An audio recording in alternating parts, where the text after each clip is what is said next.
अस्सलाम वालेकुम नाज़रीन, हाज़िर ख़िदमत है मां जो मेज़बान जहांगीर सहड़ो प्रोग्राम सिंध इशू में एक दफ़ो ॿीहर अव्हांखे ख़ुशामदीद चऊं था ऐं उन सां गॾोगॾु धरती न्यूज़ पारां अव्हां सभिनी बात खे हिन भलारे माह मुबारक जी रमज़ान शरीफ़ जी मुबारकबाद पेश कयूं था ऐं दुआ घुरियूं त अल्लाह पाक असां सभिनी खे हिन भलारे महीने जी बरकतुनि मां मुस्तफ़ीद फ़रमाए।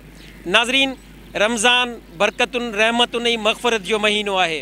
हिन महीने में अल्लाह साईं तमामु घणियूं जेके से नवाज़िशूं वनीनो इंसान जे लाइ जेके आहिनि से अता करण जो वाइदो फ़रमायो आहे। नाज़रीन, आउं तव्हांखे ॿुधायां त दुनिया पूरीअ में जिते रमज़ान शरीफ़ जो महीनो शुरू थिए थो त माण्हुनि में हिकु ख़ुशीअ जी लहर अची थी वञे। त आउं तव्हांखे ॿुधायां त इन सिलसिले में जेके ग़ैर इस्लामी मुल्क आहिनि, जेके ग़ैर इस्लामी रियासतूं आहिनि, उहे बि उते जे रहंदड़ मुस्लमाननि खे जेको आहे सो हिन रमज़ान जे महीने में स्पेशल पैकेज ॾींदियूं आहिनि। जीअं आउं तव्हां सां ज़िक्र कयां त बर्तानिया थियो, कैनेडा थियो, अमेरिका थियो, हिते जेके वॾा वॾा सुपर स्टोर हूंदा आहिनि उते तव्हां ॾिसंदा हूंदव त रमज़ान शरीफ़ जी जीअं ई आमद थींदी आहे त ख़ुशूसी पैकेज जेके आहिनि से ॾींदा वेंदा आहिनि।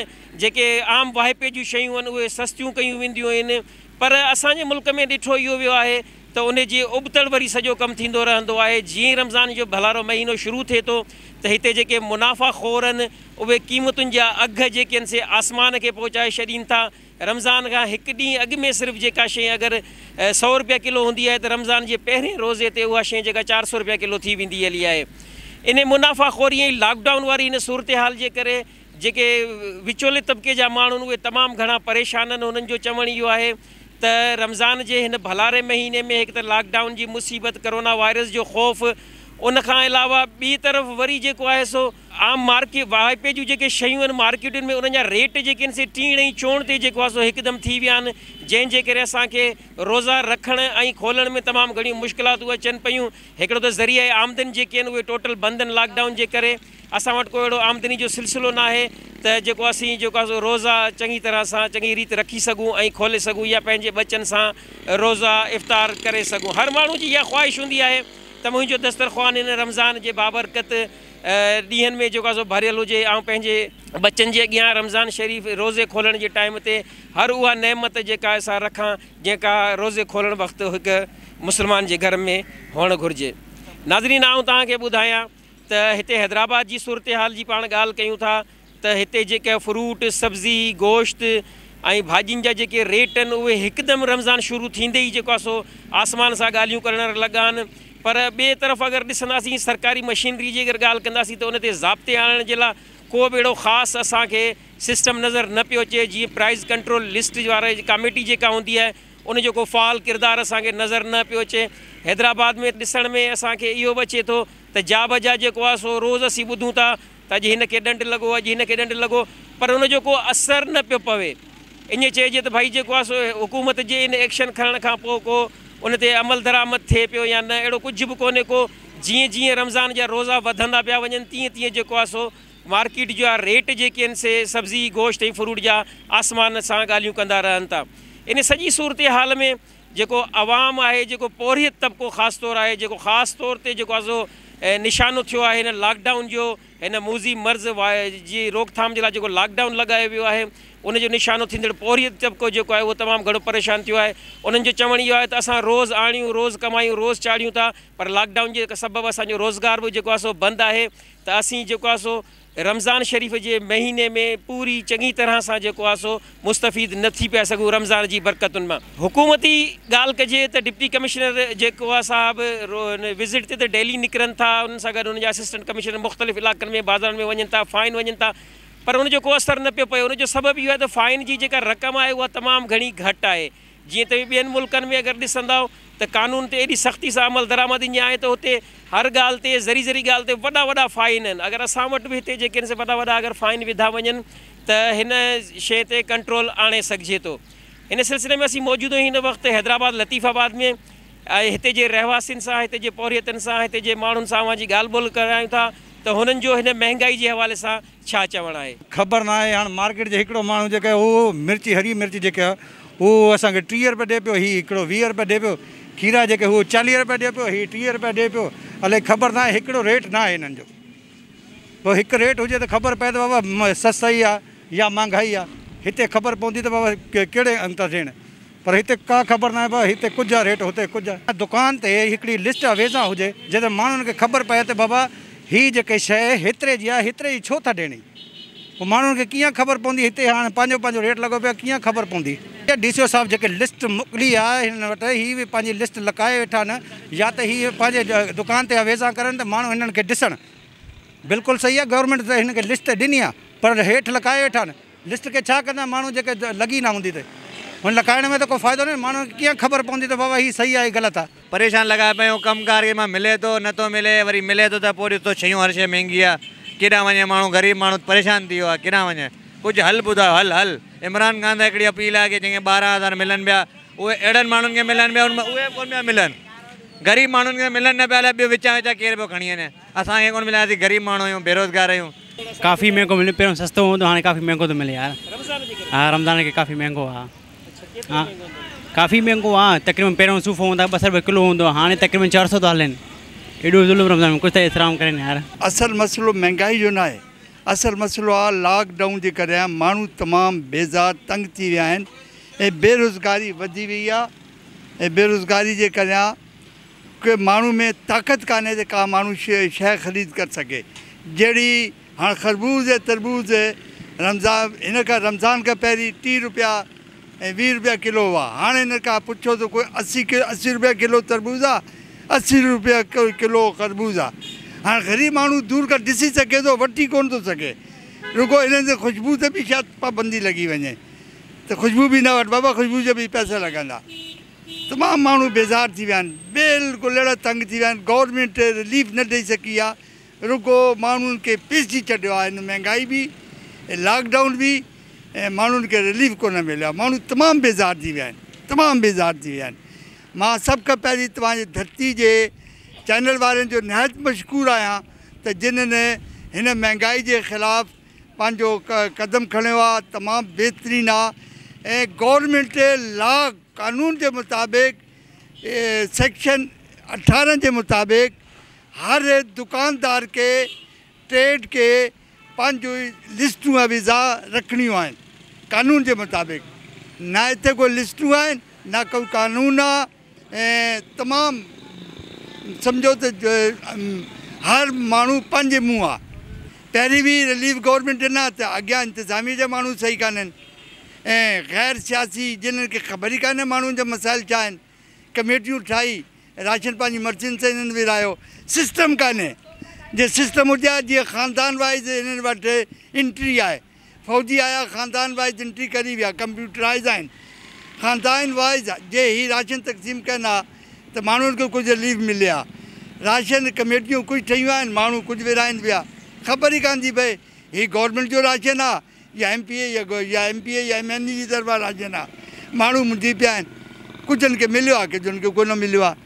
त हिन जे लाइ मुंहिंजो ख़्यालु इहो आहे त हाणे गवर्नमेंट खे लॉकडाउन ऐसा ख़तमु करणु खपे ताकी पंहिंजी मदद पाण जे तहत माण्हू पंहिंजे रोज़गार सां लॻनि।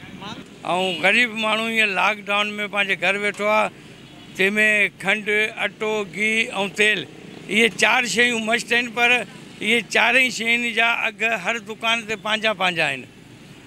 पहिरीं ॻाल्हि ॿी ॻाल्हि इहा त खीर वठूं था खीर जेको हर को माण्हू इस्तेमालु करे थो 100 रुपए खां वठी 60 रुपया किलो खीर पियो खपे पर ख़बर इहा नथी पए त आया इहा खीर आहे या पाणी आहे या केमिकल आहे। हे आवाम खे जेको प्यार पियो को चेक करण वारो कोन्हे को बैलेंस कोन्हे। असांजो इहो आहे त इहो ईअं लॉकडाउन लॻो पियो आहे लोग माण्हू घरनि में परेशान लॻा पिया आहिनि।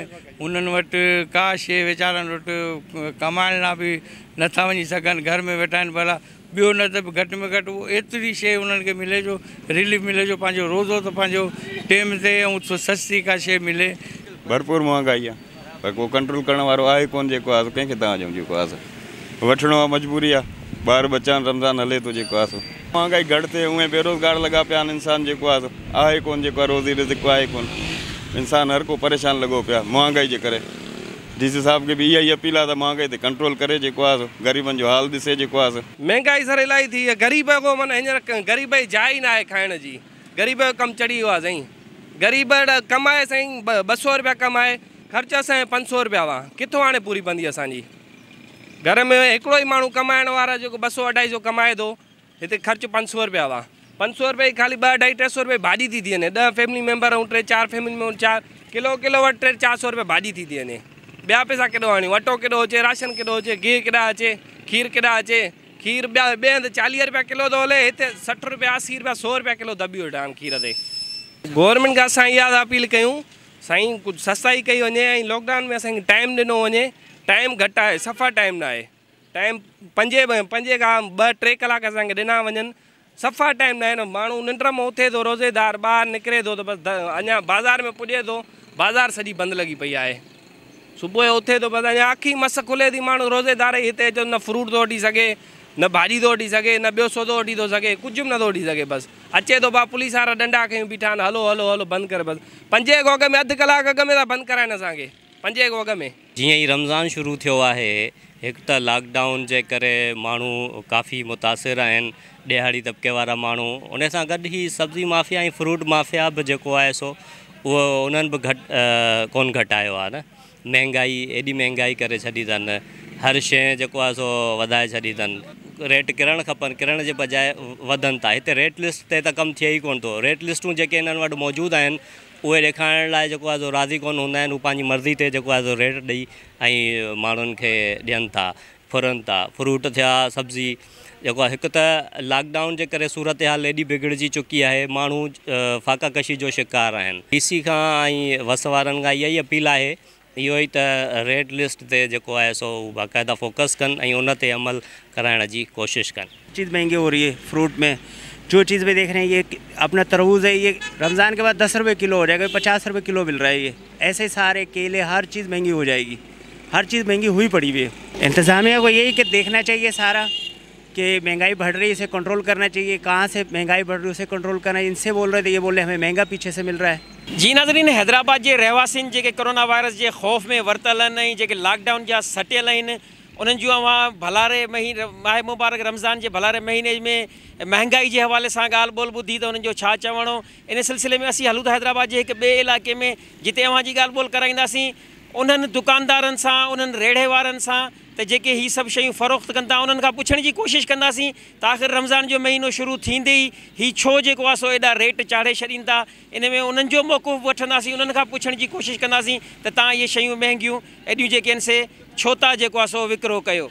इन सिलसिले में हिते वठूं था हिकु नंढड़ी ब्रेक खां पोइ वरी अवां सां गुफ़्तगू जो सिलसिलो जारी रखंदासीं। तेसि ताईं केॾांहुं न वञिजो, ॾिसंदा रहो धरती न्यूज़।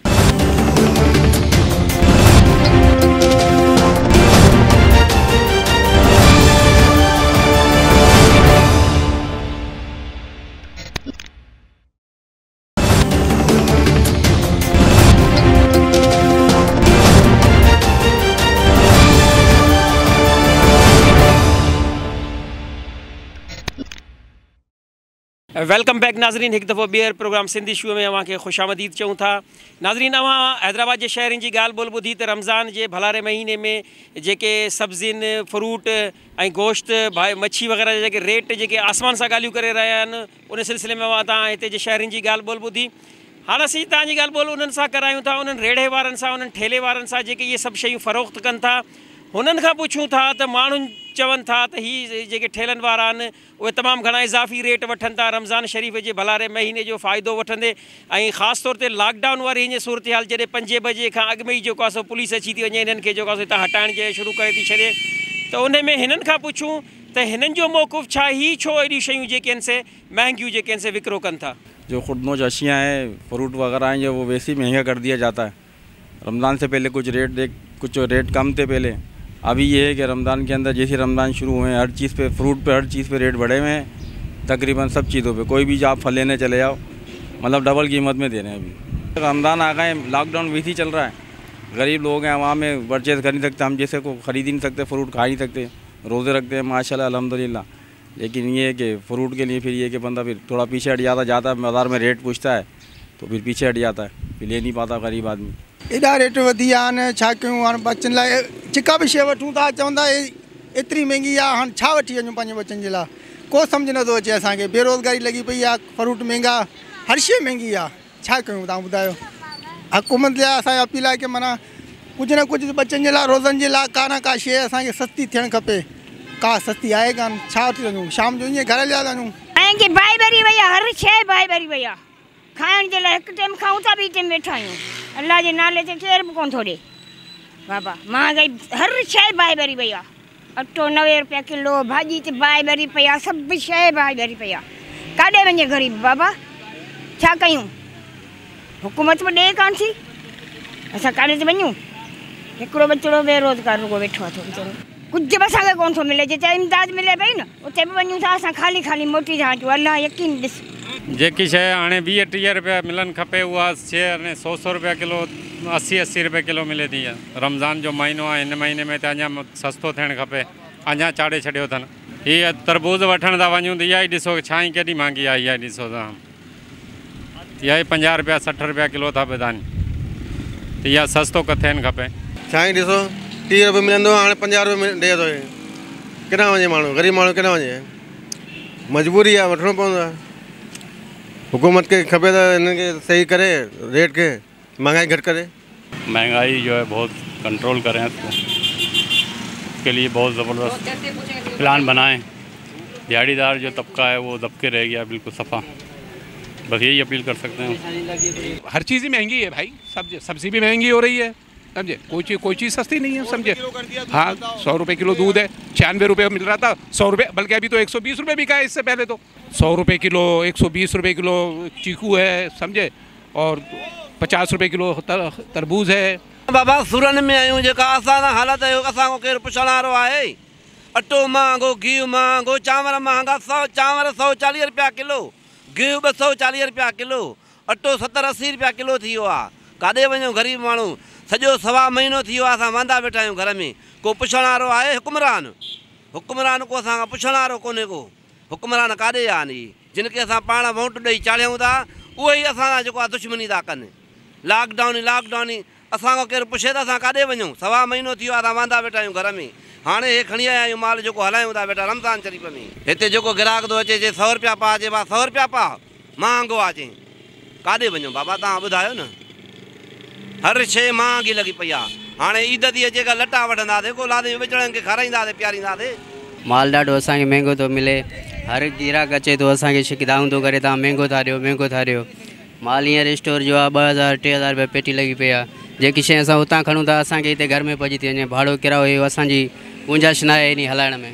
रेट में बि असांखे रेट कोन्हे, और भाड़ो किरायो पऊं था असांखे वारो कोन थो खाए। माल महांगो आहे, कुझु माल घटाए करे असांखे खणी ॾियनि त असां बि हिते उहो हिसाबु खपाए सघूं था। हींअर तव्हां ॾिसो जेको माल पियो आहे असांजो स्टोर आहे, उछले छॾियूं था। केलो आहे, छा आहे, छाई आहे, ख़राबु आहे, सभु असांजे गले में आहे। उते असांजी 60-50 ख़रीद थी है, हिते हले तो 40-50 रुपया किलो। बाक़ी कारोबार में मज़ो कोन्हे। 4 बजे खां वरी 5 बजे खां बंदि करे छॾियूं रेड़ा। पुलिस वारा डंडा था ठोकनि, माल बचियो वञनि घर रखे छॾूं था, वरी वाशी करे वरी खपायूं था। रमज़ान के महीने में तो हर मुल्कन में माल सस्तो होंदो आहे। रमज़ान के महीने में 500 वाली पेटी 1000 में खपाइनि था, 1300 में खपाइनि था। 2000 वाली पेटी 2800-3000 में खपाइनि था। पोइ गिराक हिते असांखे चवंदा तव्हां महांगो था खपायो, तव्हां मथो कंट्रोल कयो त असां ग़रीबनि खे कहिड़ो ॾोह आहे। माल असांखे मंडी मां ई महांगो थो पए। हिते जेको बि कस्टमर अचे थो असांखे रड़ियूं करे ऐं दाऊं करे ॿुधाए रहियो आहे।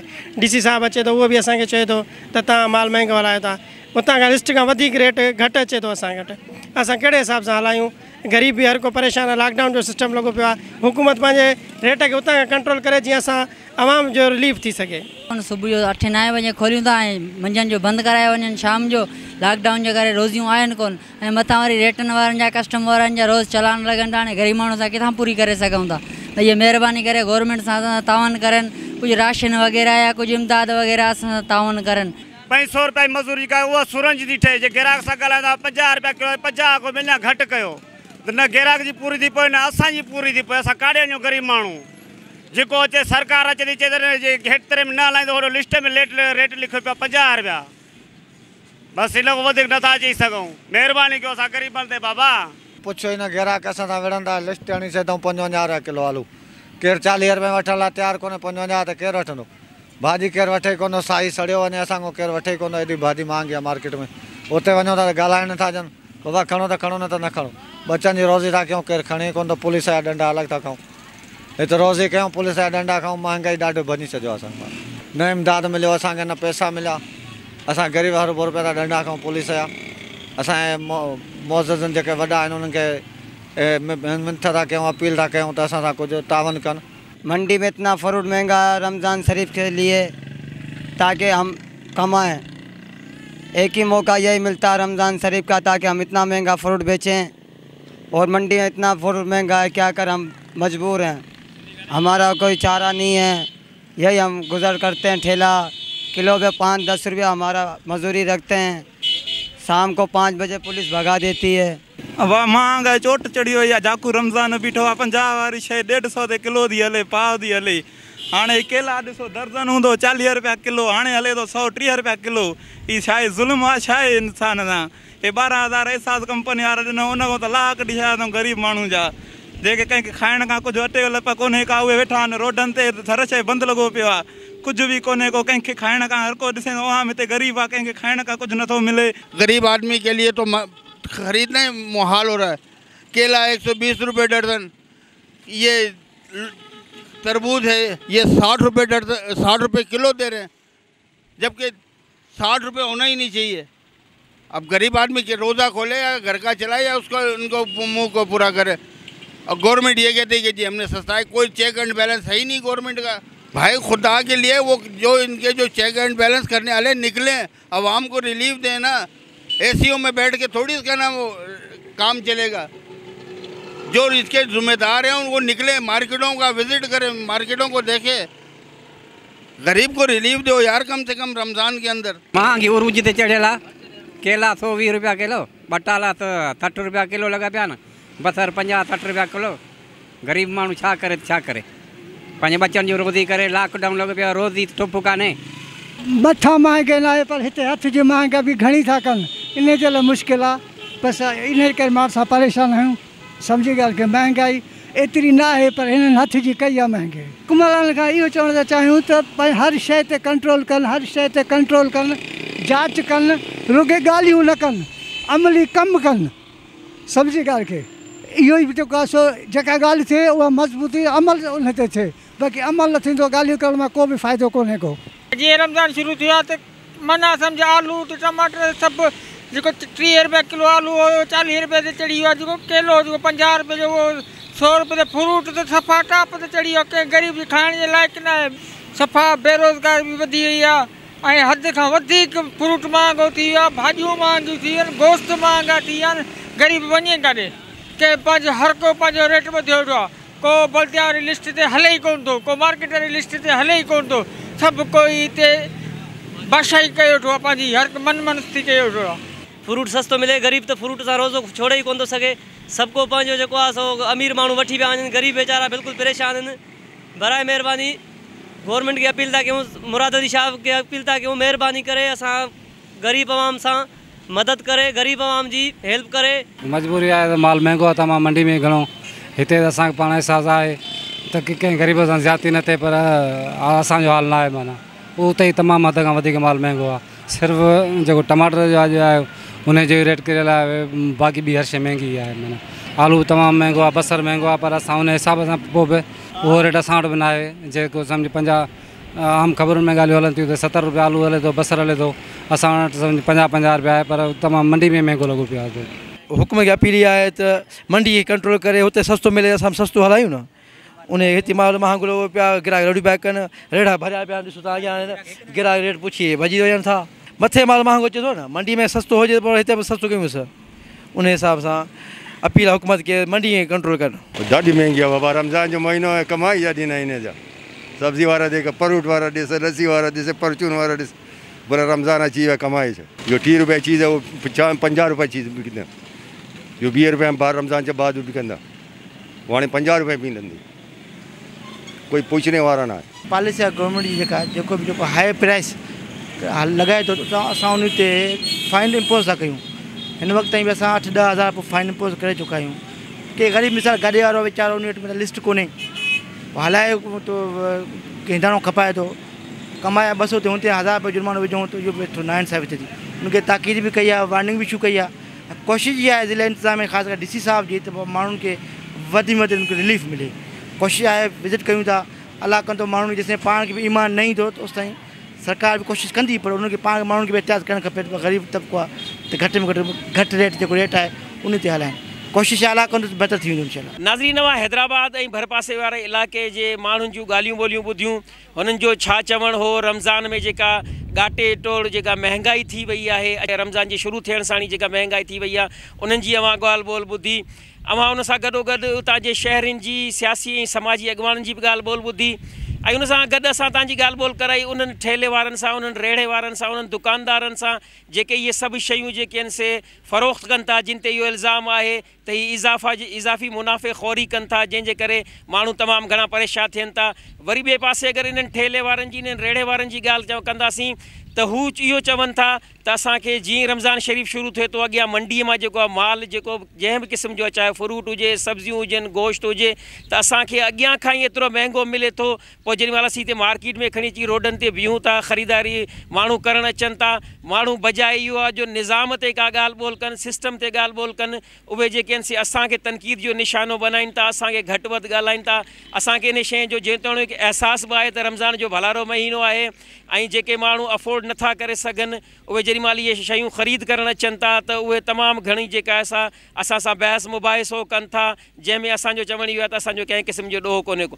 हाणे हिन सॼी सूरत हाल में जेका ॻाल्हि ॾिसण वटां असांखे आई उहा इहा आहे त मजमूई तौर ते जेका इदारती ज़िम्मेदारी आहे उहा अहसन तरीक़े सां न पई निभाई वञे।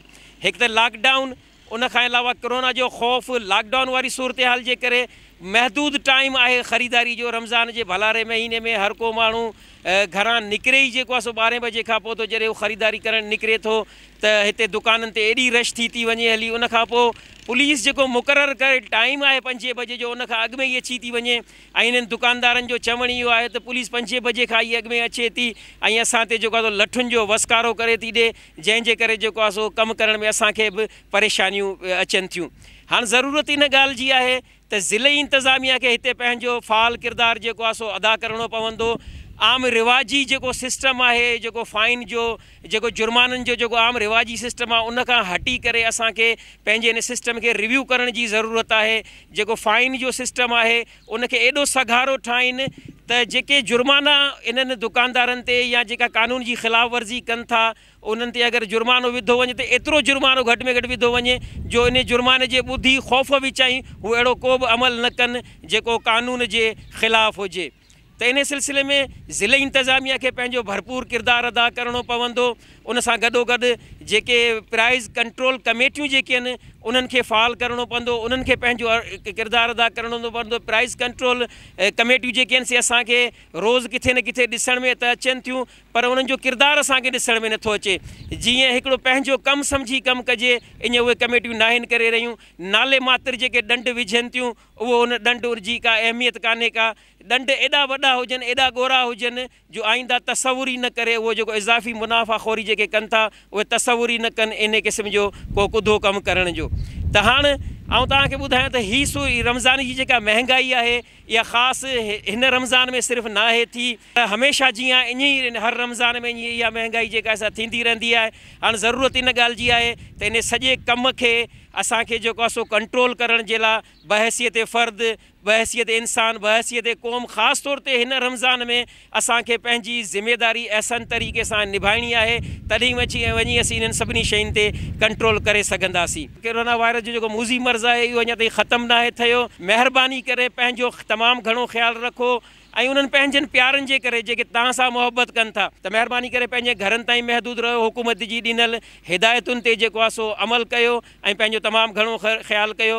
इन्हनि लफ़्ज़नि सां गॾु कैमरामैन इमरान बलोच सां गॾु पंहिंजे मेज़बान जहांगीर सेड़ो खे ॾींदा इजाज़त। अॻे हफ़्ते वरी ॿिए कंहिं नए मौज़ू सां प्रोग्राम सिंधी शो में अवां सां पंहिंजी गुफ़्तगू जारी रखंदासीं। अल्लाह वाही।